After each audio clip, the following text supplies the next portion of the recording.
2022년 5월 25일 수요일입니다. 함께 하신 모든 분들을 환영합니다. 기도하시고 시작하겠습니다.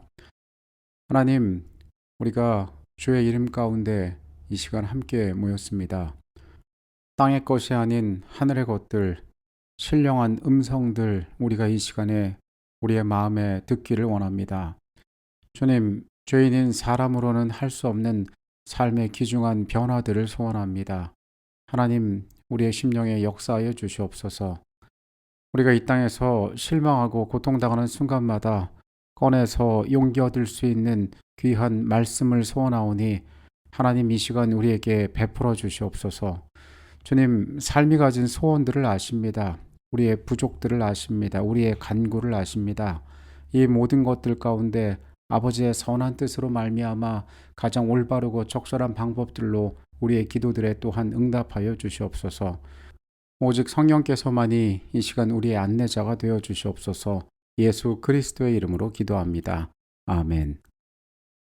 바닥을 기어다니던 애벌레가 나비나 매미 같은 성충이 되기까지는 번데기의 과정을 거쳐야 합니다.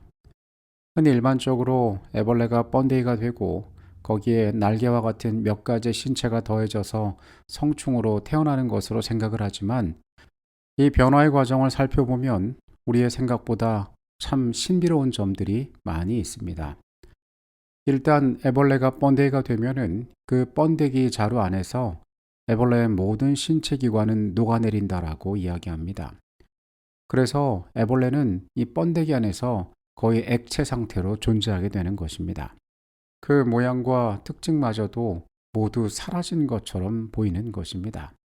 신체의 일부 기관을 제외하고 액체로 바뀐 애벌레는 그 단백질 덩어리 가운데에 새로운 모양으로 형성되고 성충으로서의 모양이 완성된 다음에 세상에 나오게 된다는 것입니다.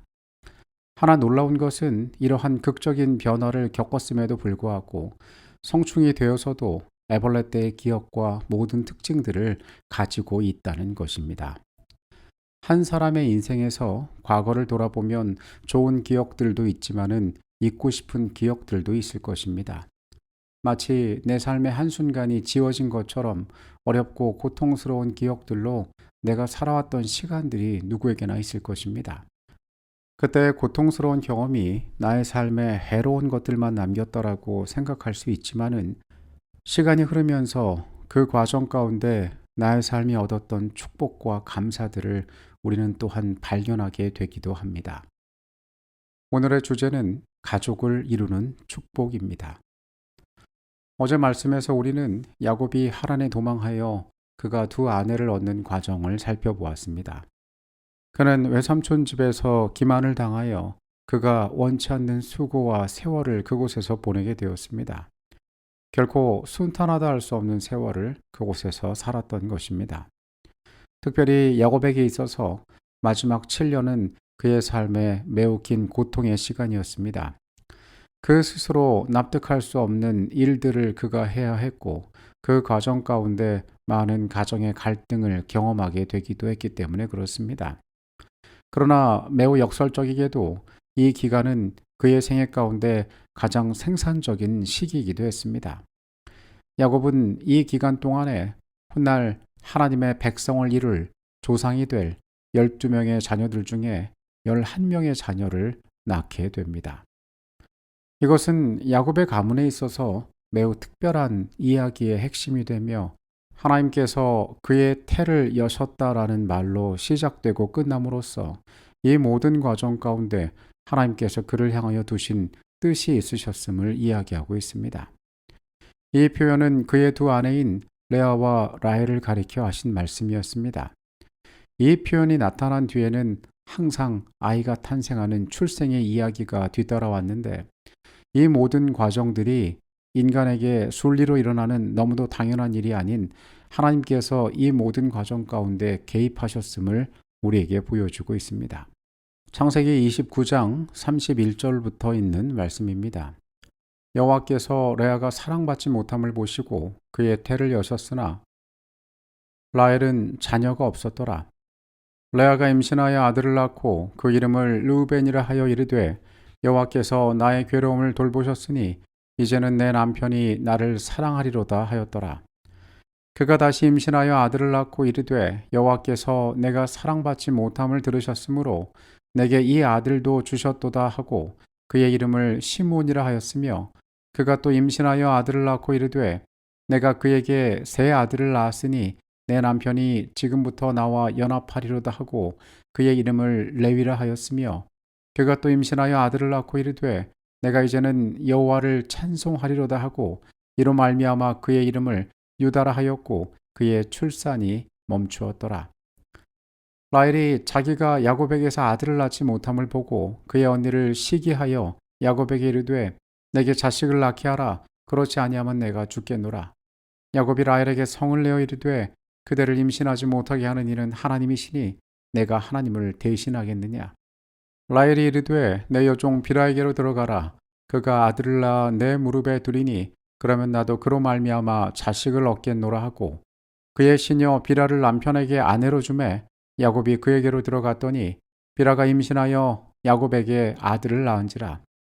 라헬이 이르되 하나님이 내 억울함을 푸시려고 내 호소를 들으사 내게 아들을 주셨다 하고 이로 말미암아 그 이름을 단이라 하였으며 라헬의 시녀 비라가 다시 임신하여 둘째 아들을 야곱에게 낳음에 라헬이 이르되 내가 언니와 크게 경쟁하여 이겼다 하고 그의 이름을 납달리라 하였더라.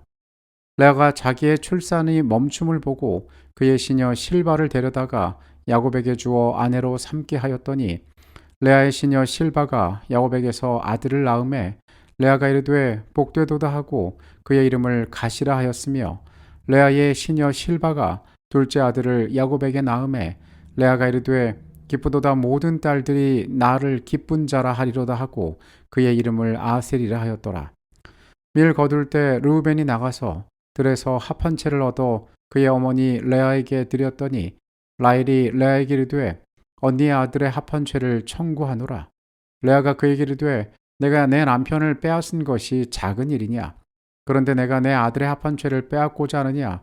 라헬이 이르되 그러면 언니의 아들의 합한 채를 대신해 오늘 밤에 내 남편이 언니와 동침하리라 하니라. 저물 때 야곱이 들에서 돌아오매 레아가 나와서 그를 영접하여 이르되 내게로 들어오라. 내가 내 아들의 합한 채로 당신을 샀노라.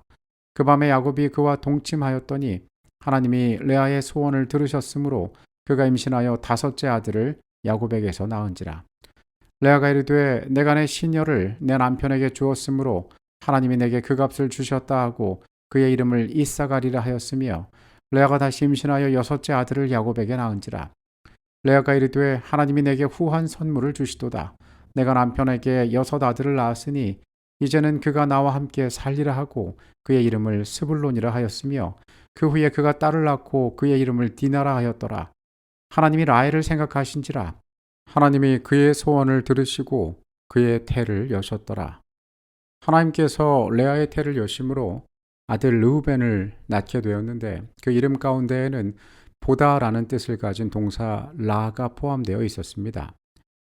하나님께서는 레아가 야곱에게 사랑받지 못함을 아셨습니다.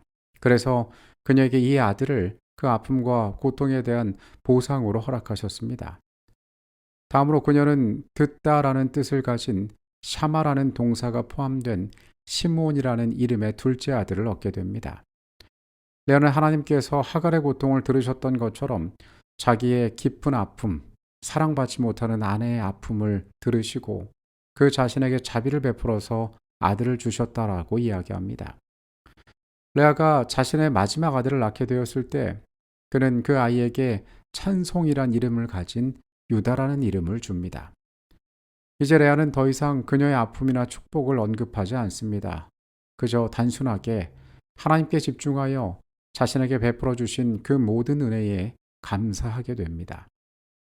그러나 이상하게도 레아가 더 아이를 낳지 못하게 되었을 때에 하나님께서 라헬을 생각하시고 그녀의 태를 열어주신다라고 성경은 말합니다. 야곱의 사랑을 받은 아내였던 라헬은 결혼 후 7년, 약혼 후에는 무려 14년을 기다린 후에 첫 번째 아들을 얻을 수가 있었습니다. 그녀는 하나님께서 내 부끄러움을 씻으셨으며 다른 아들을 내게 더하시기를 원한다는 의미에서 아이에게 요셉이라는 이름을 지어 주었습니다. 비록 앞서 언급된 성경의 내용들을 우리가 살펴볼 때에 이 모든 과정이 순조롭고 아름다워 보이지는 않습니다. 먼저 야곱은 두 아내와 평화롭지 않았습니다. 아마도 사랑했던 한 아내를 얻기 위하여 속임수를 통하여 결혼한 첫 번째 아내에 대한 미움이 그의 마음속에 계속 자리 잡고 있었던 것 같습니다. 가정은 평화롭지 않았습니다. 그래서 이 두 아내는 서로 시기하고 경쟁하였습니다. 사랑받지 못하는 여인을 불쌍히 여겼던 하나님께서 그의 태를 먼저 여셨습니다. 그리고 레아는 아이를 낳게 됩니다. 이 과정을 통하여 그는 하나님께서 그를 위로하심을 알았습니다. 그러나 다른 한편 남편의 사랑을 받았던 아내였던 라헬은 이 과정 가운데 아이를 낳지 못하는 상처를 입게 됩니다. 그녀는 남편에게 화를 내고 자신의 처지의 처량함과 쓸쓸함 가운데에 자신의 시녀를 야곱에게 주어서 아들을 얻으려는 노력을 하게 됩니다. 이 모든 과정들은 경쟁과 시기, 그 가운데 분노와 아픔이 존재하는 안타까운 인간의 이야기처럼 보입니다. 그러나 놀라운 것은 이 모든 과정 가운데 하나님께서 역사하셔서 야곱으로 하여금 큰 가족을 이루게 하셨다는 사실입니다. 아브라함에게 약속하셨던 너의 후손으로 말미암아 큰 민족을 이루겠다는 약속이 더디지만 서서히 이 가운데에서 성취되고 있었다는 사실을 우리는 말씀 가운데 보게 됩니다. 야곱은 4명의 아내에게서 12명의 아들을 얻게 되었습니다. 이 과정이 순탄치 않았고 나중에 그에게 또 다른 아픔으로 다가오게 되기도 합니다. 아내를 편애하였던 것처럼 자식을 편애하였던 이 아버지에게는 더 슬프고 고통스러운 삶의 경험들이 아직도 남아 있었습니다.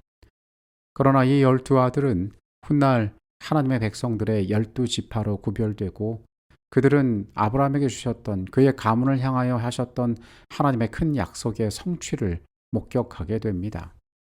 세상을 살아가는 우리의 경험 가운데 우리는 중요한 몇 가지 사실들을 기억할 필요가 있습니다. 인간의 삶이 실수하고 그 과정 가운데 나에게 남는 것이 아픈 경험뿐이라 할지라도 하나님께서 그 속에서 역사하고 우리의 손을 붙잡고 인도하고 계신다는 사실입니다. 우리의 경험들이 기쁘지 않을 수 있습니다. 그리고 당장은 무엇을 얻는지 어떠한 축복이 있는지 눈에 보이지 않을 수 있습니다. 그러나 우리가 하나님과 의지하는 가운데에 그분의 손을 붙잡고 우리의 시간들을 보낸다면 내가 할 수 없는 어떠한 것들 가운데서도 하나님께서는 우리를 선하고 옳은 길로 인도하고 준비시키실 것입니다. 보주와 선지자의 내용은 야곱이 그 시간을 겪는 가운데에 어떠한 삶의 태도를 가지고 있었는지를 잘 보여줍니다. 20년 동안 야곱은 메소포타미아에 체류하면서 라반을 위하여 일하였으나 라반은 친족 간의 유대를 돌아보지 않고 그들의 관계에서 오는 모든 이익을 자기 자신만이 취하였다. 그는 자신의 두 딸을 위하여 14년의 노역을 요구하였으며 나머지 기간 동안 야곱의 품삯은 10번이나 변경되었다. 그래도 야곱의 봉사는 부지런하고 신실하였다. 그는 물질적으로 착취당하고 있었습니다. 신뢰를 받지 못하였습니다. 거기에 그가 어렵게 이룬 가정은 평탄하지 않았습니다. 두 아내는 서로를 시기하였습니다. 가족 관계 가운데 바람잘 날이 없었습니다. 그러나 그 모든 시간 동안 그는 하나님의 백성으로서 성실하고 정직하게 행하였습니다. 이 모든 시간을 하나님께서는 지켜보시고 그와 함께하고 계셨습니다. 그래서 이 기간 가운데 그가 미처 기대하고 생각하지 못하였던 가족을 이루는 축복이 그에게 임할 수가 있었습니다. 오늘 여러분들은 어떠한 삶의 과정들을 겪고 계십니까? 여러의 삶을 여러분께서는 어떻게 바라보고 계십니까? 우리가 정직과 성실로 하나님 안에서 오늘도 애쓰고 살아간다면 그분께서는 우리의 모든 경험 가운데에 아름다운 축복을 허락하실 것입니다. 그러한 믿음 가운데 이 하루의 삶을 승리하며 살아가게 되시기를 바라겠습니다. 기도하시겠습니다. 아버지 하나님, 주께서 우리의 곁에 계심을, 그러기에 우리가 하나님의 백성으로 합당한 정직과 성실의 삶을 살아야 함을 이 시간 기억하게 하여 주시옵소서. 야곱이 고통당하는 7년의 시간 가운데 그 축복을 완성하셨던 하나님의 손길을 우리가 바라봅니다. 우리 눈에 보이지 않더라도 우리의 생애에 역사하시는 주님의 선한 섭리를 우리가 기억하게 하여 주시옵소서. 이 하루도 주님께 맡깁니다. 거룩하신 예수 그리스도 이름으로 기도합니다. 아멘.